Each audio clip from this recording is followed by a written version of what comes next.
ఓటెన్ టీవీకి స్వాగతం. మాదక ద్రవ్యాల వినియోగ సమస్యను ఎదుర్కోవడానికి ముందడుగు వేసే లక్ష్యంతో విజయవాడలోని పీబీ సిద్ధార్థ కాలేజ్ ఆధ్వర్యంలో సే నో టు డ్రగ్స్ పేరుతో విజయవాడ పీబీ సిద్ధార్థ కళాశాలలో డ్రగ్స్ నివారణపై విద్యార్థులకు అవగాహన కార్యక్రమం నిర్వహించడం జరిగింది.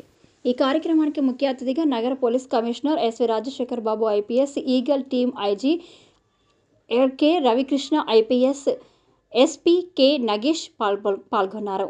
ఈ సందర్భంగా నగర పోలీస్ కమిషనర్ మాట్లాడుతూ విద్యార్థులు మత్తు పదార్థాలకు దూరంగా ఉండాలని, మాదక ద్రవ్య వినియోగం వ్యక్తులను మాత్రమే కాదు సమాజాన్ని కూడా నిర్వీర్యం చేస్తుందని, ఉత్తరాంధ్రలో గంజాయి సాగు జరుగుతుందని, గతంలో 9,000 ఎకరాల్లో గంజాయిని పండించేవారని, ఈగల్ విభాగం ఏర్పాటిన తర్వాత గంజాయి పంటను ధ్వంసం చేశారు.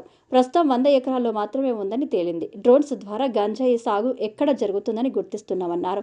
గంజాయి సేవించిన వారికి సైతం ఎన్డీపీఎస్ యాక్ట్ ప్రకారం శిక్ష పడుతుందని, ఒకసారి గంజాయి నేరస్తుల జాబితాలో పేరు నమోదైతే పాస్పోర్ట్ సైతం రాదు. గంజాయి కోసం దొంగతనాలకు, నేరాలకు పాల్పడుతున్నారు. విజయవాడలో బ్లేడ్ బ్యాచ్ ఆగడాలు వెనుక గంజాయి ప్రభావం ఉంది. మత్తు పదార్థాలకు అలవాటు పడిన స్నేహితులకు దూరంగా ఉండండి అని, ఎవరైనా డ్రగ్స్ సేవించాలని మిమ్మల్ని బలవంతం చేస్తే ధైర్యంగానూ నో అని చెప్పండి. కేవలం చట్ట అమలుతో ఈ సమస్యకు పరిష్కారం దొరకదు అన్నారు.